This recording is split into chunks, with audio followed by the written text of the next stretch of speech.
I'll be on my way. And yet you still haven't wiped that look off your face. And what look is that? Well, it's sort of like this. Why am I still here? Because nothing gets past me. What did you say your name was again? If I revealed you to my true identity, you wouldn't believe me. But Volters call me Hugo Dyson. Jack Lewis. Pleased to make your acquaintance. Jack. Yes. You don't look like a Jack. Well, that is my name. You look like something more intellectual. Something more with keeping with the look on your face. Perhaps something like Chester. Should I call you Chester? Jack will do, thank you. Well, Jack is rather disappointing, but Jack it is then. Oh, and here's the friend I was coming to meet. Hugo! Tell us this is Jack Lewis. I wanted to call him Chester, but he would have none of it. A pleasure to meet you, Jack. Pleasure. Jack, this is John Ronald Royal Tolkien. That's a mouthful. Sir? Hugo knows that I prefer to go by Ronald. Please, just call me Ronald. Or Tolos for those of us who know him more intimately. You're a student here, Jack. Yes, sir. I'm on my second term. I'm taking a year's course in English language and literature. Oh, great. I'm the professor for Anglo-Saxon literature. Perhaps you can take one of my classes. Well, that sounds fine, but I won't be taking another term. So you're almost done with school then? Yes, sir. Do stop calling me sir. I can't be more than 10 years older than you. I'm 28. Yeah, so about 6. Please, just call me Ronald. All right, then. Ronald. Hugo. What would you like to do once you finish your second degree? Well, there's not much one can do, is there, aside from teaching or perhaps working as an editor for a journal? Do you write? Yes. As a matter of fact, I recently had a book of poetry published by Heidemann. My, that is quite an accomplishment. But it didn't sell well. Right now, I'm working on a long narrative poem, but how many people really make their names as writers these days? Oh, I think there's plenty of... You want to see the sort of thing that Ronald comes up with. He showed me this awful thing called the Cimmerillion the other day. Frightful bore. Certainly not publishable. Its mythology is so thick, it's like reading the Bible. That's why I don't let you read my work anymore, Hugo. And that's the kindest gesture of friendship you've ever extended. Mythology. Oh yes, you'll find us rather old-fashioned when it comes to that sort of thing. None of this T.S. Eliot or other such modern rot. Well, I think you'll find me in perfect agreement with your tastes. Truly well, Hugo. Perhaps we found a soulmate. Careful, Jack. He might just start spouting off about little men with furry feet if you get too familiar. About what? Oh, never you mind. It's just this story that's been running around in my mind lately. Mainly just scraps in my head right now. Well, I've had this image in my head since I was 16 of a fawn standing beneath a lamppost in the snow with parcels and an umbrella in his hand. You know what to do with it. Yes, perhaps you should move on to something else. People might make fun of you if you continue down that line of thought. Especially people like me. Yes, he's more mischievous than Puck. Nah! My true identity comes out. Robin Goodfellow at your service. Skip class and come to lunch with us, Jack. Why, I can't do that. Oh, that? I'm sure if worse comes to worse, Tolos could write you a note. A note? On second thought, perhaps you shouldn't hear this part. Skip class and come to lunch with us, Jack. It'll be jolly good fun. I really Don't you should. see, Jack? Fate has led us in this moment. There are points in our lives when the vital choice is presented, and not even the patron saints of dusty academics can get in the way of the will of the gods. What do you say? All right, I'll do it. Body of three then, John. Ah, fantastic.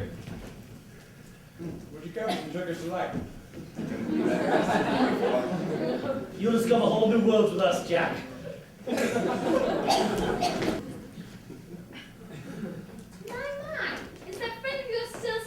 Maureen, it's not polite. That's all right. Others by his own timetable, to be sure. In his own world, it's more like Maureen. That's quite all right. She's being absolutely kind. I'd say it's more as if Arthur has his own solar system somewhere. He's a bit of an odd duck, then. Oh, well, yes.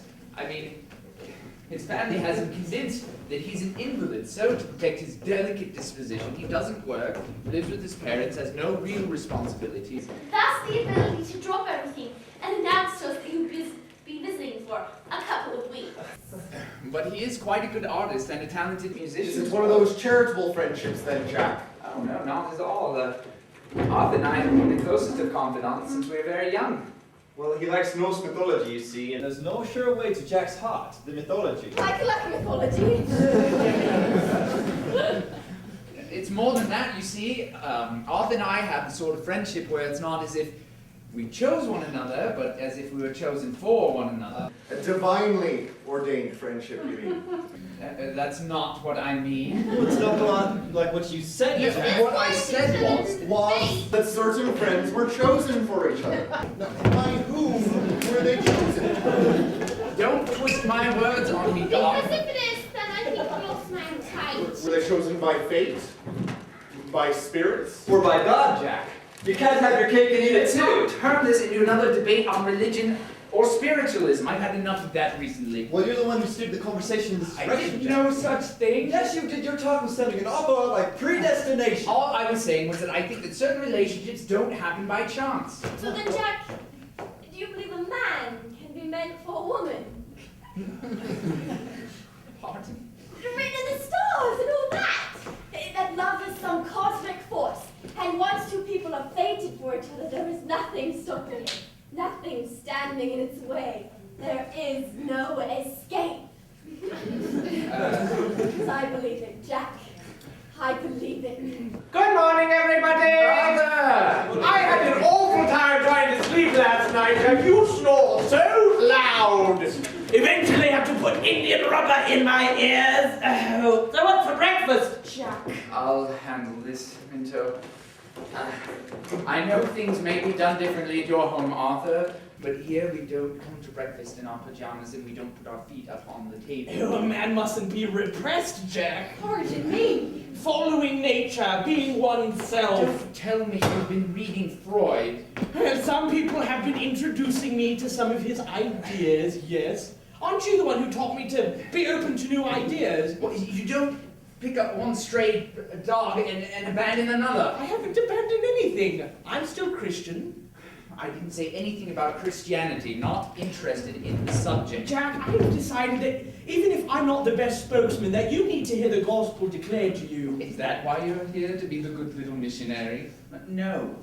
No. Let's go back to Freud. The only thing sensible that man ever said was about the relationships of parents and children. Jung was the only one at the Viennese school with any sense. Jack, you have all the prudishness of a Puritan without any of the religion. Well, if it's Freud that you want to talk about, so be it. Freud will be passed down through the ages when the rest of us are forgotten. Really? Offers will outlast which? I just want Arthur's feet off the table. But Mrs. Moore, the effect that repression has on the subconscious Arthur! mind, the id and all that, it's simply not Feet healthy. off the table now! Yes, of course. But Jack, I was serious. I'm very concerned for the welfare of your soul. Leave my soul out of this, Arthur. You need to be saved. Oh, you think you're the one to do it? I've finally taken up your challenge. No. I haven't the stomach for this conversation. Well, Lewis has come all this way. Let him speak his piece. I haven't tried to turn the two of you into atheists, so why are you so bent on converting me to Christianity? I won't be taken in. Jack, dear, it's all right.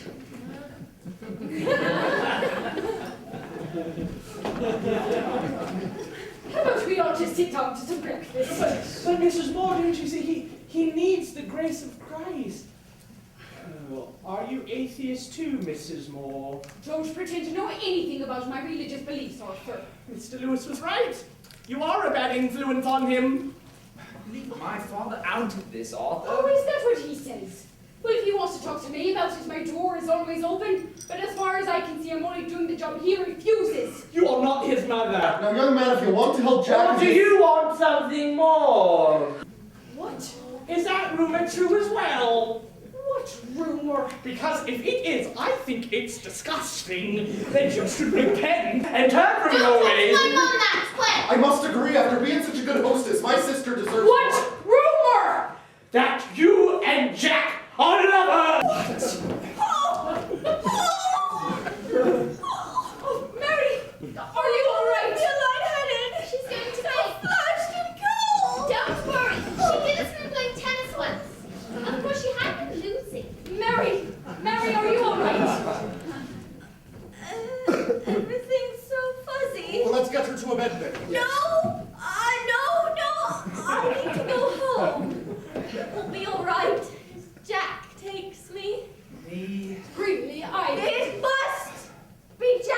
Well, off and I will accompany you. No! Jack and I, alone! All right, Smudge. You win. I'll walk you home. Let's go. Oh, Jack, you're so strong. My idea of exercise is a brisk walk in the park. I'm no Hercules. You'll always be a Greek god to me, Jack. Well, Jack, good luck.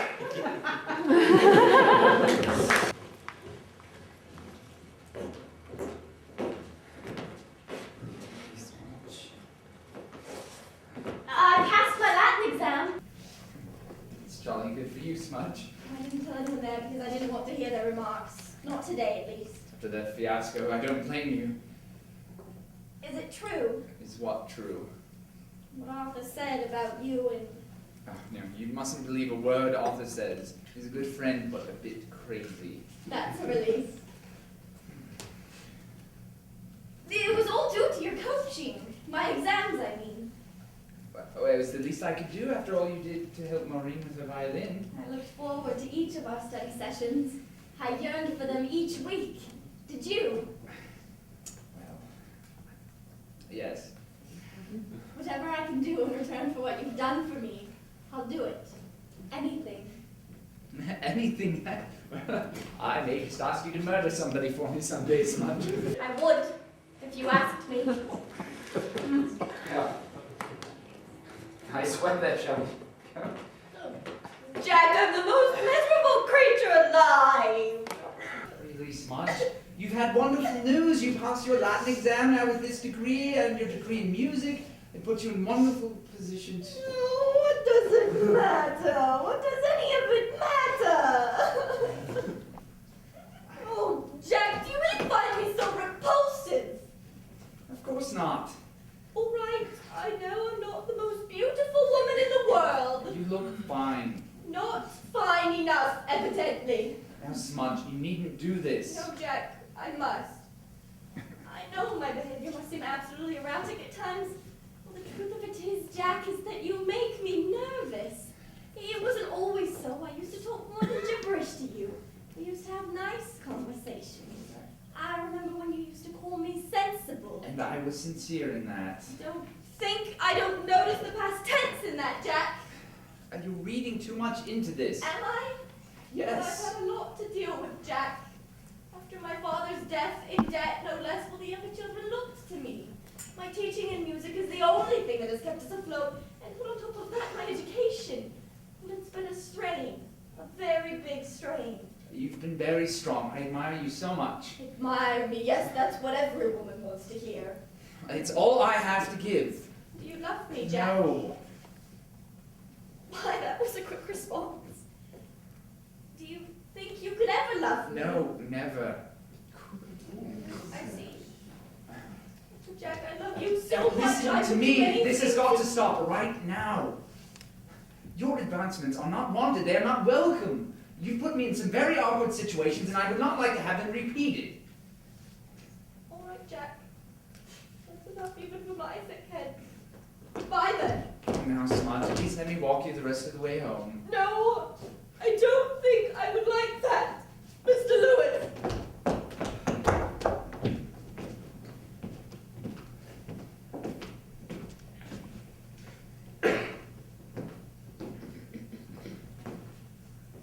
So, how did it go?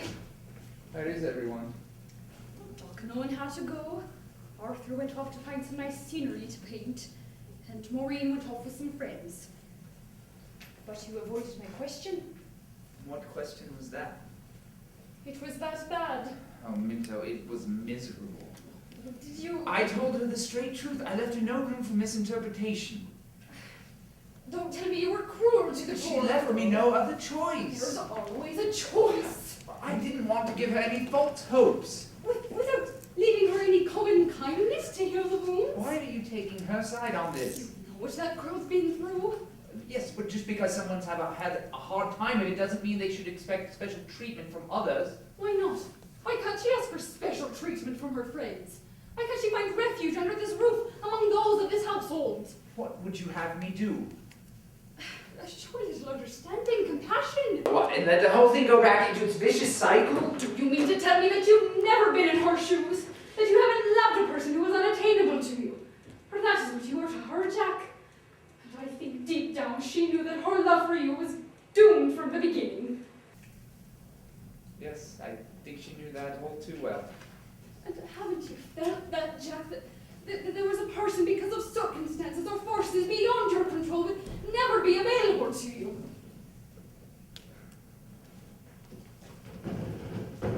Yes, I have felt that.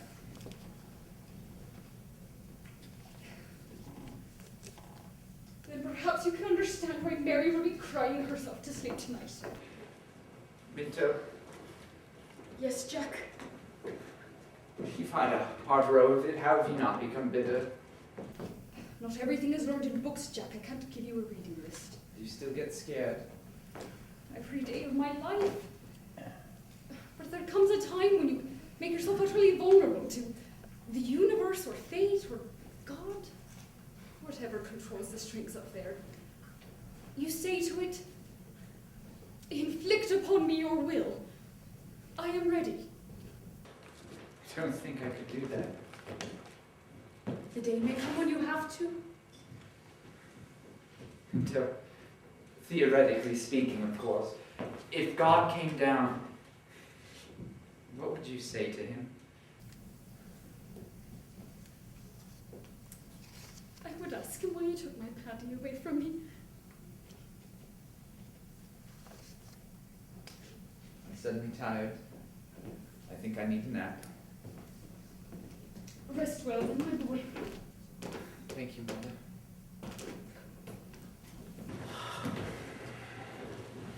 As usual, we're the ones left here to put up the chairs. What do you mean, Hugo? I'm usually left doing it alone. With Jack in the group now, maybe I'll get some more consistent help. Nice meeting, that. Yes, until John decided to put in his 2 pence, or should I say, 2 pounds and then 10 pounds. You think I'm long-winded then? Your speech is absolutely florid. You get to the end of a sentence and I've already forgotten the beginning. I thought Toa's talk was absolutely splendid. It's not his fault if some of the less attentive can't keep up. Thanks Well- for the defense, Jack. Well, you are quite the opposite. You could use a little embellishment. What, too straightforward for you? There is such thing as artistry in a man's talk. Well, the only thing you seem to be able to comment on, Hugo, is other people's comments. What? What? Why, Hugo, you're speechless. Jack, it's a miracle. You could turn water into wine. Good show. I wasn't speechless. The infantile nature of your comment simply didn't deserve a response.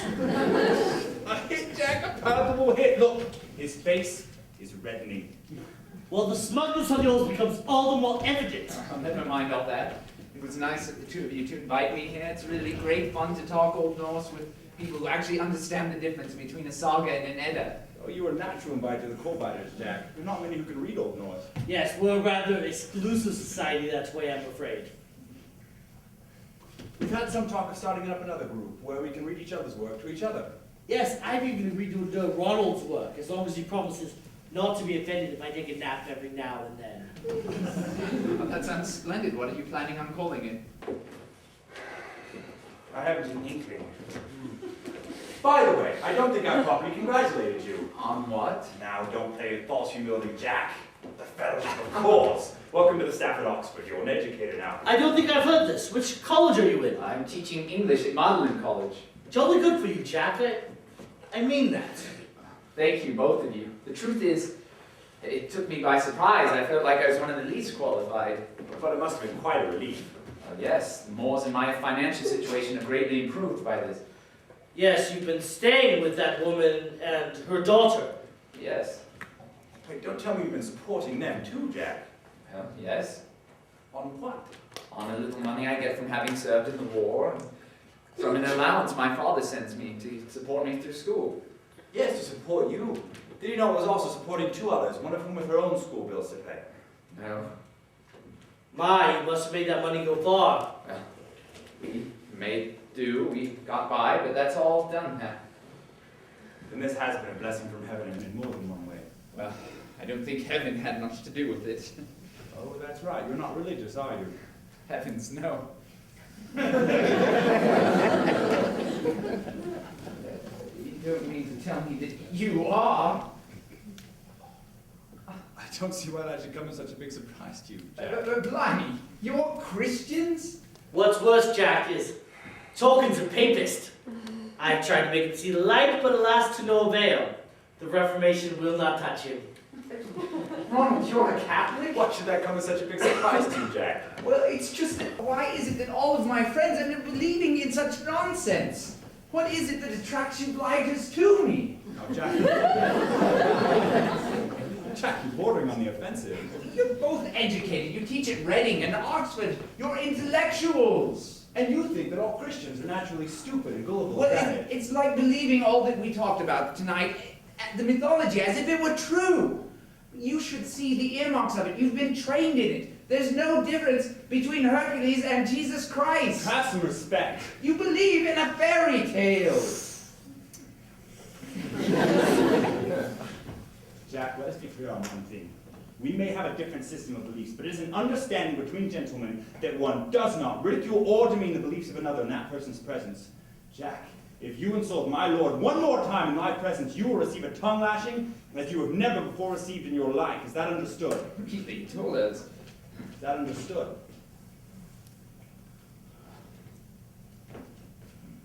Sorry, out of line.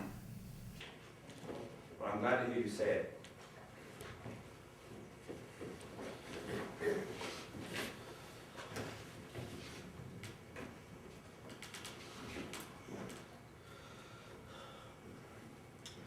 Well, that was an awkward moment, wasn't it? Well, I really should be going. Sometimes Jack, Jenny waits up for me.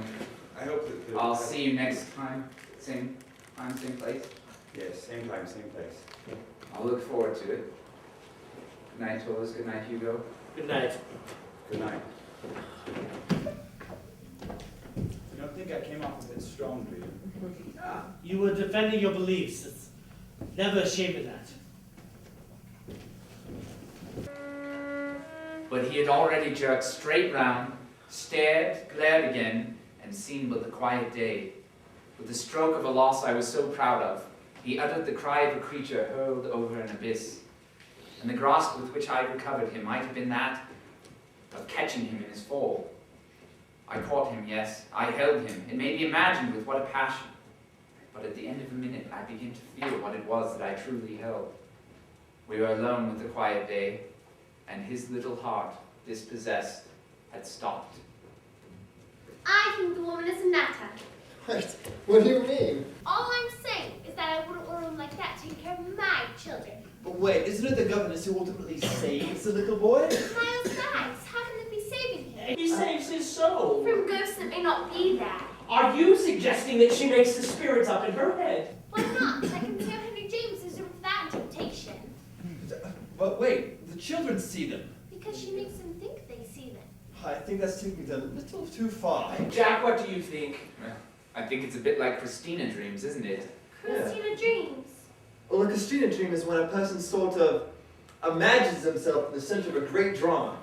You see, in order to escape the mundane, they imagine themselves in the fantastic. Yes, there's a danger in that. It makes one discontented with one's own life. Wait a minute, Lewis, isn't that what we've just been doing? Sitting here listening to you read to us? Imagining ourselves in imaginary worlds? Well, you know, I think literature is something completely different, much healthier. Really, Jack, why is that? In literature, you disengage yourself. You see through the eyes of another character, not through an alternate version of yourself. I still see no difference. The difference is all in the mind. In literature, the identity is never split. Unless you identify yourself as a character. Do I need to get out my violin? No. Hear me out on this. Lewis, your belief system is incredibly contradictory. On one hand, you celebrate everything imaginary like mythology or literature, and you see it as good and right. As it should be. But the moment any of that imagination takes any form of real or tangible shape, when it actually means something in the real world like spirituality or religion, when it's as if it could reach out and touch you in the shoulder, you absolutely duck and hide. Poppycock. No, you have to rationalize it and explain it away. Thus the war within the great Jack Lewis. Spirit versus reason, imagination versus intellect. You've totally misunderstood me. No, I think I have you rather pegged. Come now, both of you. Mrs. Moore, what did you think of the story? Honestly, I thought it was a bit absurd. Oh, all right. Dr. Askins, what did you think of the story? John? What's that? How did you like the story Turn of the Screw? Henry James, well, he was just skimming the surface, wasn't he? How so? Ghosts and spirits, they're only manifestations of a deeper reality, Don't aren't they? start that rot again! It's not rot! Please, Doc, calm down. None of you know. Owen's the only one who suspects it, and he's still as naive as a child. Shush, dear. Calm yourself. You've been so irritable lately, so nervous. This has been going on for a while? Be careful what you say out there. Not that joker's Children, the lot of you. The incense of this world has you so drugged, you can't even see the creatures just waiting to prey upon our souls and feast upon us if we don't cannibalize each other first. Screwed to the wall, each of us. Taped and bound. John, is this any way for civilized people to talk? Civilized. Madam, I have seen astral planes. I have seen more civilization than you ever dared dream up. Y'all talk of imagination. You haven't enough imagination to see the world as it really is. Really, Doc, you're scaring Maureen. Oh, let her see this. Let us not hide anyone from the mysteries. I must insist that we change the subject. I know you. Of course, you know me. I'm your friend. And you are doing as you should, as we had hoped. We? Clive Staples Lewis. Screwed, taped, and bound. Please, Doc, stop this. Screwed, taped, and bound. Stop it. You are the enemy. If it comes to it, we will fight. I'm your friend, Doc. Oh, Jane, what's wrong with him? We may need to call someone. He's lost it. He's been behaving strangely. Madam, I have more sight than ever before. I can see far distances into other realms and worlds. Maureen, go outside. There's no way. Do not argue with me. Go outside. Arthur, you go with her. Jack and Owen, you stay here. Has he exhibited this type of behavior before? Not as badly, but yes. His wife has seen the most of it. You talk as if I'm not here. I'm not sure who is here, Doc. Don't talk nonsense. Doc, we think you're sick. We need to get you to a professional. There is no one who can cure what ails us. Calm, brother. Calm thoughts. Sometimes I wonder if immortality would truly be a desirable thing, Janie. Well, you've been stressed. He's been stressed, boys. He told me the other day he's afraid he has cancer. Oh, doctors. Always fearing the worst things for themselves. You're a good sister, Janie. Thank you. There. That is done. I sometimes have the worst thoughts as if I want to blaspheme everything.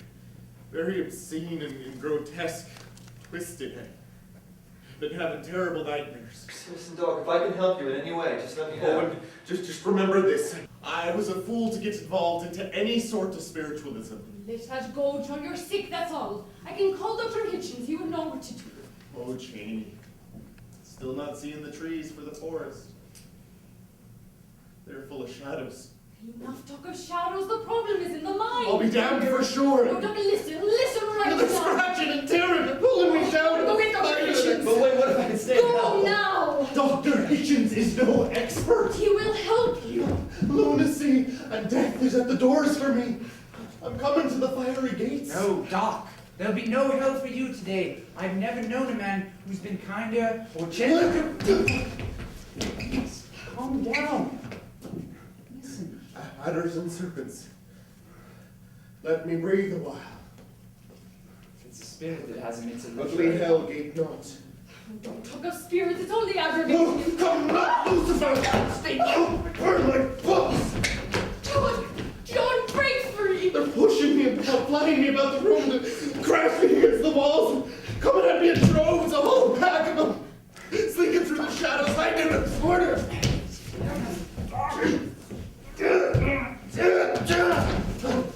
Trying to get him off, kid.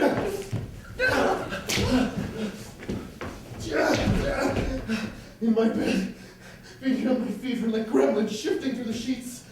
I can almost see them. Dodging, dragging, biting at my ankles, tearing at my toes. They come to claim me. They have the deed. And damnation is to be my nectar now. I am to eat of pomegranates. Hell is flowing up to greet me. Doc, listen to me. Ignore whatever's going on inside your head and listen to my voice. They reach my throat, take my voice. They clutch at my mind and swallow it. They plunder and lay waste and take possession of it. Fate has abandoned us, Jack. Be strong, Jeannie. Darkness flicks my eyes. The mysteries are swollen, digesting me, hurting me, burning. John, what's happened to you? Ah! Mephistopheles!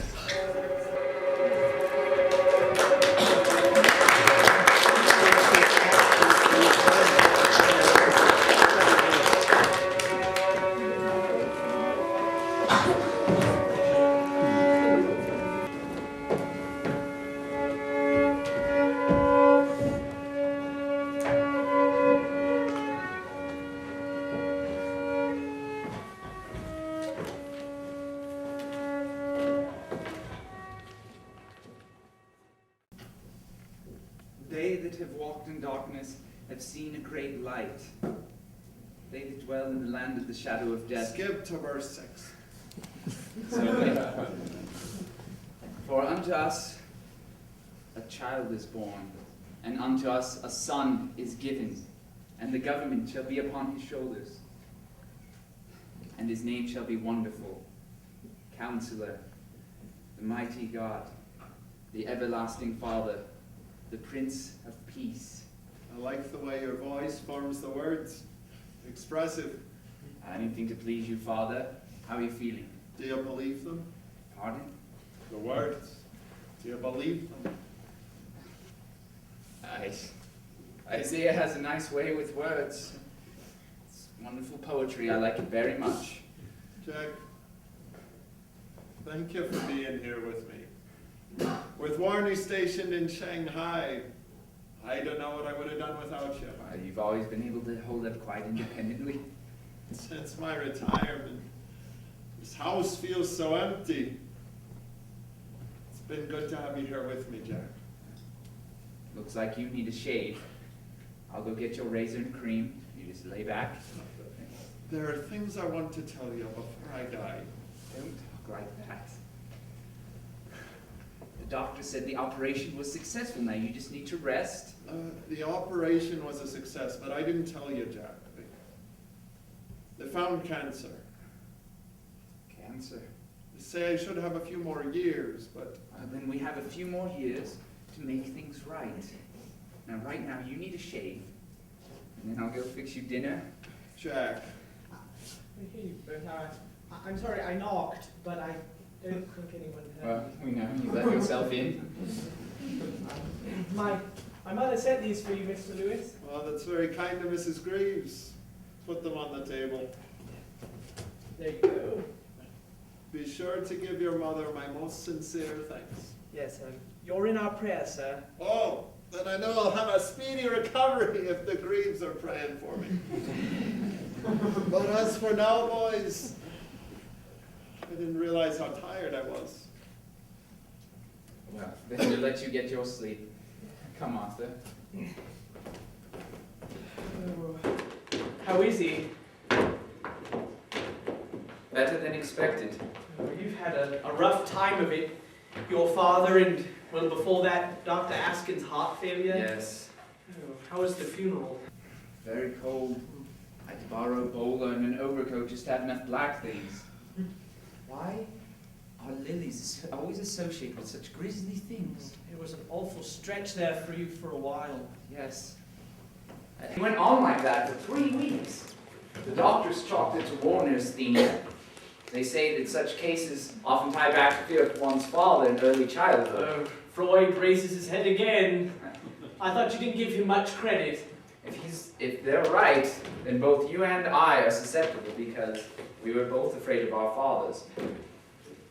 He said that we shouldn't brood or mope. We must stay away from deep introspection, Christina dreams, play acting. Reading, writing. Now, you know, I think that's completely different. But he said that our sanity hangs by the thinnest of webs. We can't risk it. It's too precious. And what is spiritualism? No, he said it was strictly a clinical affair. And you believe him? I know that I've been cleared of any interest in it. You know, that sort of thing just leads to raving lunatics writhing about on the floor. No, give me the steady, the day-to-day, the humdrum. That's the part for me. Jack, I hope you're not associating all things religious or spiritual with that terrible nightmare that you just experienced. Well, I had considered that. I mean, overheated imaginations in any discipline lead to burnout. Jack, wait. Let's look at another possibility. What if it was due to the spiritualism? Due to darker influences? Then does that not open the possibility to its opposite? I don't think this is the time for us. Jack, maybe it is. Maybe it's the perfect time. Listen, if there are supernatural beings who are dark, does that not mean that there are supernatural beings who are light? That all these stories of devils and angels throughout history, that there's a kernel of truth? I haven't the energy to have this conversation right now, Arthur. All right. But think about it. Good night, Arthur. Good night.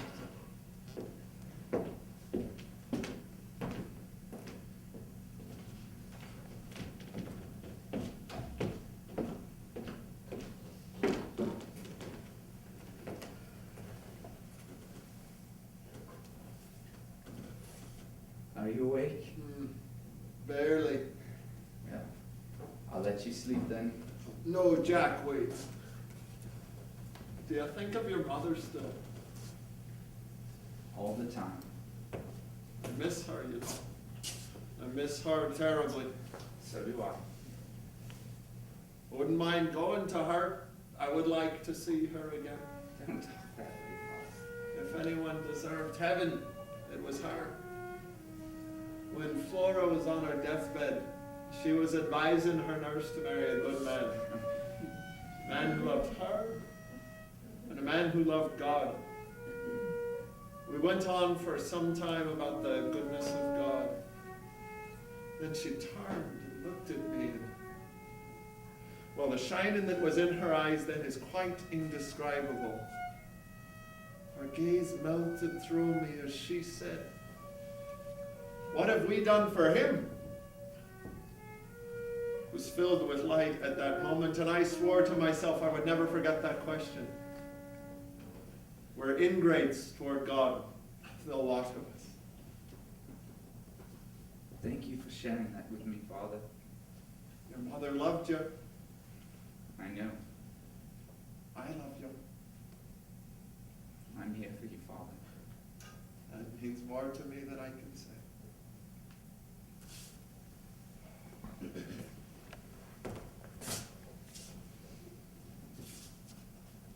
I love you, Father. I'm so proud of you, Jack. No father could be more proud.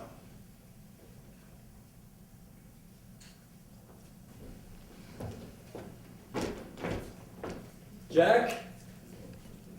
Jack, where are you? Jack's not here. Mrs. Moore, what are you doing here? Oh, Jack needed help with the contents of the house. I volunteered. Where is he? I had a meeting with Mr. Conklin about the estate. That was a couple of hours ago. He should be back soon.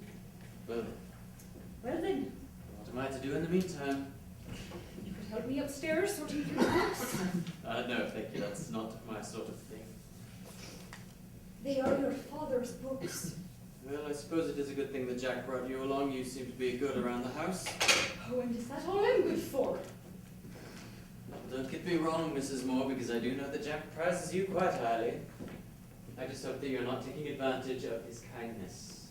What is that supposed to mean?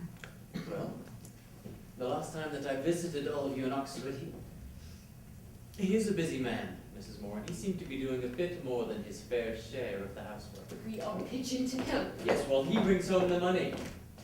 He needs to be focusing on his teaching. don't see how our affairs are any of your business, Ward. And I have never seen how Jack is any of yours. Morning. You finally came. Jack, I'm sorry that it took me so long. Well, what can I say? The military lifestyle does have its demands, and Hong Kong is a very far ways away. So. If you need me, I'll be upstairs searching through the books, Jack. Just give us a minute and then I'll be right up. Oh, I'm sure the woman can handle herself for now, Jack. I just got here. Yes, if you and your brother need to talk, I can certainly handle myself. Just give me a few minutes with Warning and then we'll both be up to help. Won't we, Warning? Oh, really? I had planned on going through some of the legal. Thank you so much for all you've done to help. I don't know what I would have done without your help. You're very much welcome, Jack.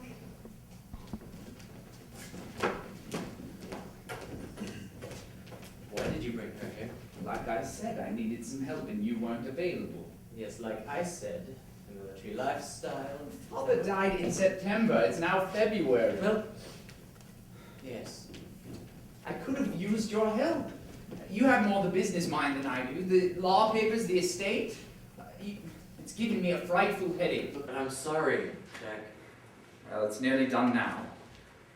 You've been handling it well. Father's death, I mean.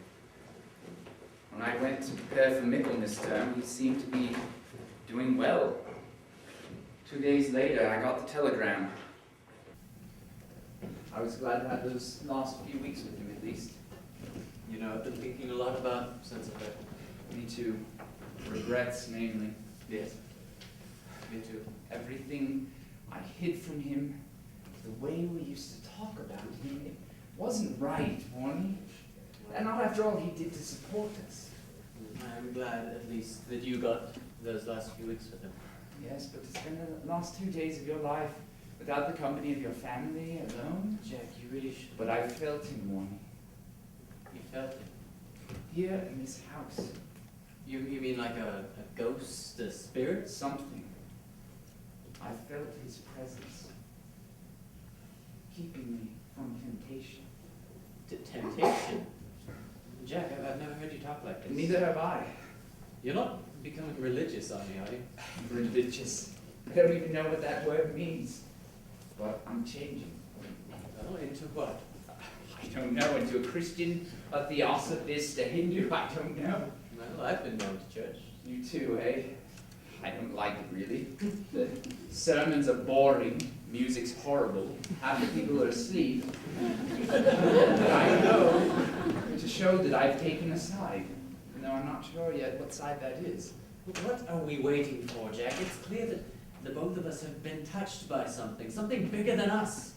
Why don't we just take the dive? Dive, yes, that's the word, isn't it? I feel as though I'm atop this large cliff at night and I'm being asked to jump off into this deep yet strangely peaceful abyss. I don't know how far down it goes. I don't know what's at the bottom of it. Who does that? Billions of people of different faiths. But there aren't billions of people on that cliff with me. It's just me and a presence whispering for me to jump. Do you trust this presence? I don't know. I don't even know who the presence is. For all I know, it could be my imaginary friend. Well, I'll tell you this much, Jack. If you do decide to take that plunge, I'll be right there, jumping right along with you. No, you won't. As I said, it's just me and the presence. Did you ever long for those days in the wardrobe, Warnie? When you and I would just sit there and tell each other our stories? Well, you always were the better storyteller. Even as a child, I still remember your stories of the imaginary land of Boxen. Yes. The talking animals, they just held me captive. Sometimes I wonder if religion isn't like that. Stories we tell ourselves, imagination games. We imagine an invisible world, but because our imaginations are so skilled, so vivid, they become real to us. Well, perhaps some of them are real. But Boxen wasn't real. It's just a place I made up. Talking frogs who dress men's clothes, mammals who go on diplomatic missions to India. No, they're nowhere to be found. No, the day came when we had to grow up, step out of the wardrobe, and go back to the real world. Do we? Though, do we really? Yes. We had to go to school, find careers, pay bills, and become the adults we always wanted to be. Yes, all of that right, just to wish that we were children again. Feeling father's presence? My search for that ever-elusive joy, is that all just as made up as boxing, or is there something to that? Jack, I'll say this much. I think that it's high time that the two of us start asking these questions, but with a real intent of actually getting an answer. But there's a barrier in my mind. I can't get over it. I'm petrified. But for the first time in my life, I actually want to be on the other side of that barrier. That's a mature thing to admit. But I still can't move. I'm still petrified. And until this stone skin becomes flesh, I think it's best we go help Jamie with those books. Really, we're finally starting. Come now. It's a far cry for you to use talking religion as a way to get out of housework. Blast it all. Jack. I'm afraid. Jack. God. Jack. Dear God, please help me.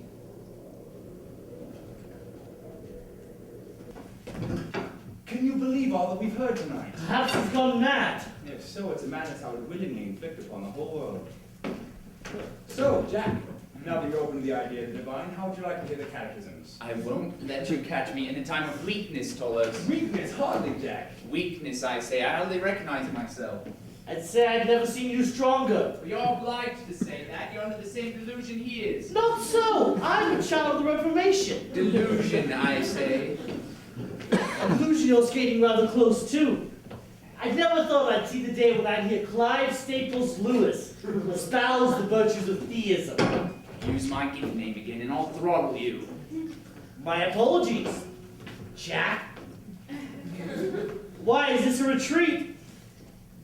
It's called hospitality, Hugo. If you'd like, you can help with the remaining things. So that looks like a retreat to me, old chap. I can parry anything you novices put forward. Novices?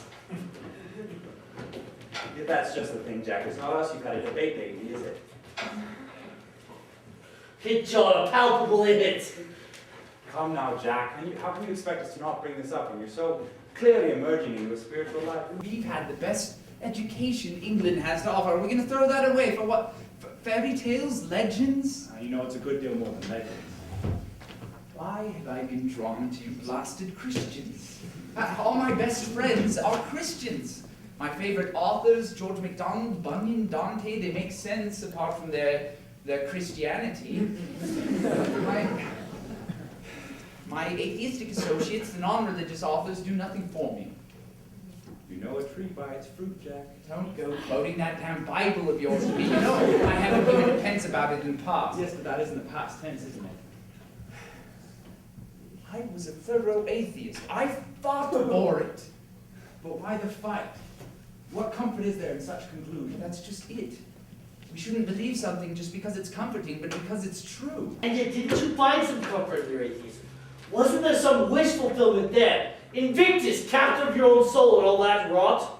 Admit it, Jack, you're more afraid now than you've ever been. Why is that? I don't know. I went on this bus ride the other day. On it, I had this voice, this feeling come to me. I knew that I was hiding. I was holding something back. I was trying to protect my identity, trying to protect my vision of my own soul. How can you protect something until you have it? You cannot truly show your face until you have a face to show. Exactly. A choice was placed before me. I could stay in my dark cave, protected from whatever was out there, or I could expose myself. Didn't feel coerced or forced.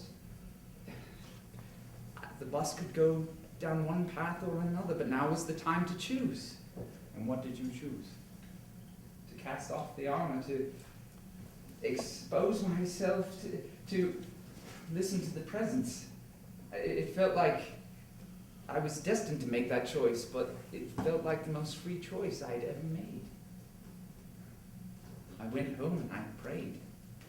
For the first time since I was a child. I felt like a child, utterly vulnerable. There I was, on bended knee, the most reluctant convert in all of England. And what happened then? I don't know, it's still happening and hasn't stopped. It's a warm night. How about a walk?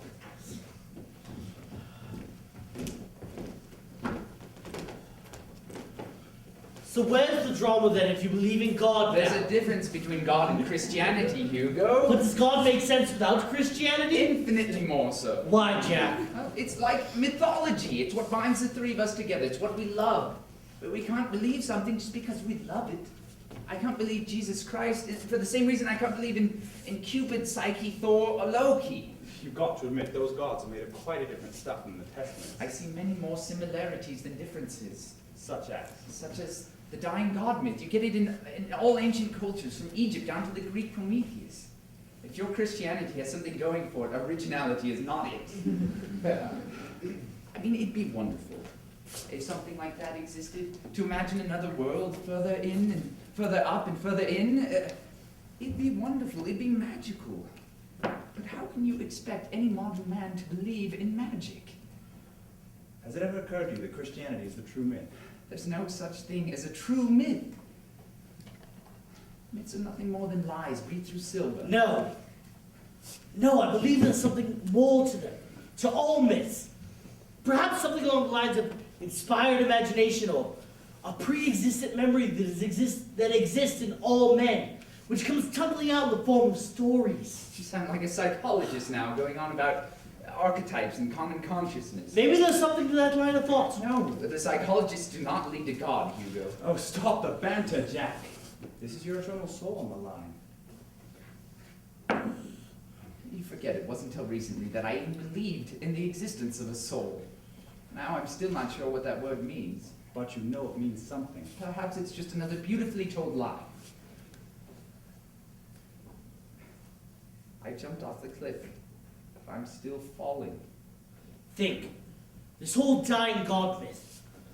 Myths are a real, unfocused gleam of divine truth falling on the human imagination.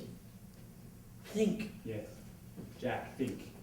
The great and universal myth, that of a God who sacrifices himself for the good of his people. What does that tell us about what we truly know?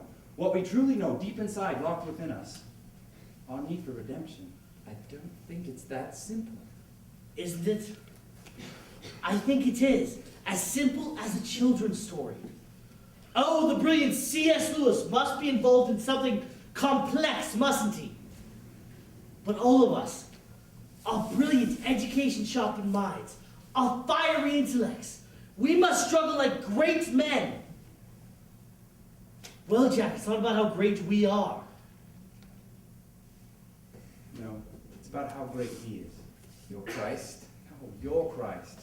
The same one you commune with when you pray. And Christianity is the true myth, to which all of the myths were pointing. It is imagination made tangible. It is spirit made flesh.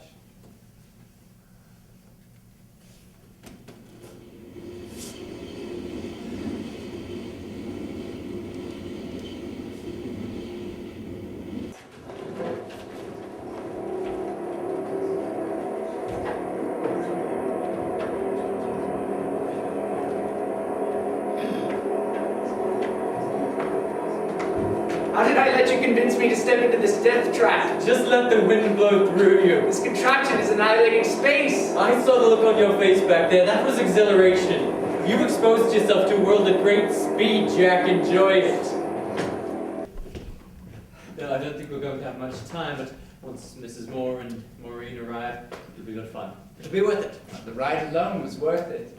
Really, I thought you called my side motorcycle a death trap and said we annihilated space. I hit the water warning. Tide was always scared until he hits the water, then it's worth it. You two are both going dangerously fast. We can hardly keep up in the car. It's thrilling. A little reckless if you ask me. Come on. Here we are in one piece with Snade Zoo. Shall we go in? I say we shall. Jolly good then. Look, Mum. The bear's watching us. The blackguard seems rather interested, doesn't he? Do you think that he is there for our amusement or we for his? He seems a rather lazy fellow, doesn't he, Warning? I think we'll call him Mr. Bultitude. Oh, Jack, stop it with your literary references. Not all of us have read every book in the English language, nor in French, German, Latin, or Old Norse. Mother, Mr. Bultude's rather comical, pompous fellow in a book called Vice Versa. He's rather like Jack. Maureen, I'm impressed. You didn't expect me to be a little girl forever, did you, Jack? I suppose not. I suppose we've all done some growing up, though I'm sure there's more to do. My, is that my Jack showing a bit of humility? I think I had to become a child again to really grow up, make myself vulnerable to the universe. That sounds familiar. I learned it from my mother. Your real mother would be very proud of the man you've turned into, Jack. As interesting as Mr. Bultude is, let's go on, shall we? Yes, let's go see the monkeys. Oh, good morning. You should feel right now.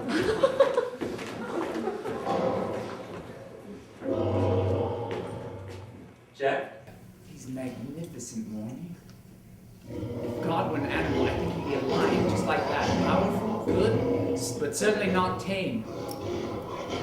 Do you remember that garden you made, the one in the little tin? Yes, that was a very long time ago now, isn't it? It made me feel like I was a stranger in this world. And we had caught a glimpse of where we had come from. It was joy. Fleeting thing, Joy. I spent my whole life trying to relive that moment. But I've learned something. It was nothing more than a signpost, like the ones we passed on the way here.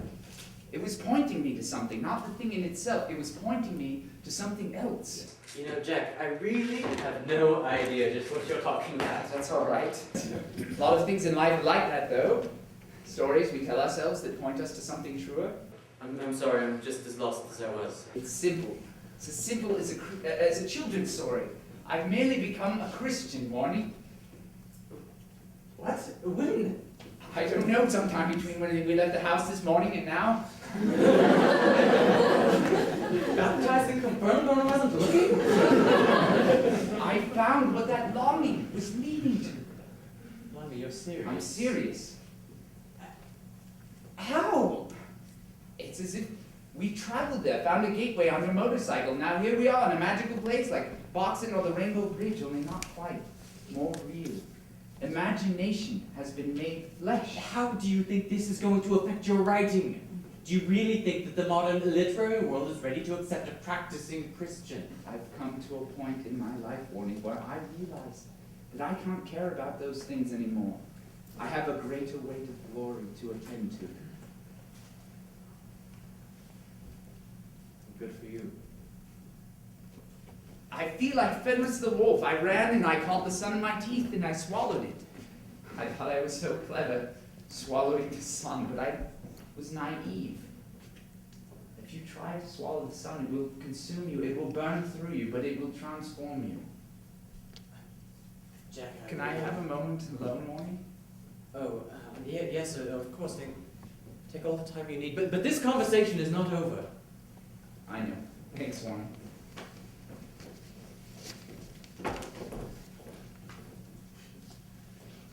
I know you're not God, but something much like him, a messenger of sorts. Perhaps you could give this message to him for me? Just let him know that I am his.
play project, we will have a talk back for those who are interested in getting to know the actors or our director and playwright.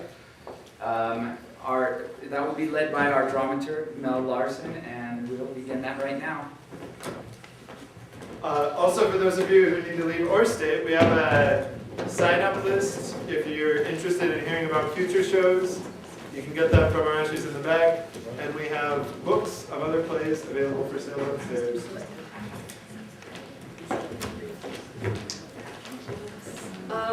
As Adam said, as tradition is a tradition with New Play Project, we do new plays, and we love to hear what you have to say about them, your response to them, because naturally we like them, that's what we do. And so we like to take a few minutes to open it up to your questions and comments for the actors and the director and the playwright, who in this case are the same person, Mahonri Stewart. And we also have all of the cast here, so if anyone is interested in letting us know how you feel about what you saw today, please feel free. Good play. Great acting. Thank you. So do we get to just shout out? And I have to leave, so I'm not late for work, but it was marvelous. I enjoyed all of you, and it touched me. Thank you. Thank you very much. Any questions about the process? Sir, yes. I was just going to say, when I was in college, young and naive at Utah State, I had a drama teacher that told us that we needed to look for a spark of reality in a part. And he touched me with, telling me that I found something in some character, and I saw that in many of your characters. I followed a lot of these kids through my son's theater group, and I've seen a lot of growth, and it's really interesting for me. Did anyone have any questions, perhaps about the production or the process or the subject matter?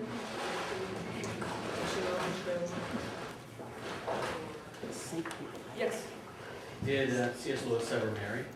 Yes, not to Janie, but to a woman later in his life called, her name was Joy Gresham, and he was in his 50s or 60s when he got married, and so he lived a bachelor most of his life, and then at the very end,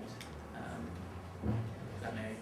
He married her, they became friends through letters, and he married her to help her stay in the United Kingdom, and they fell in love after they got married.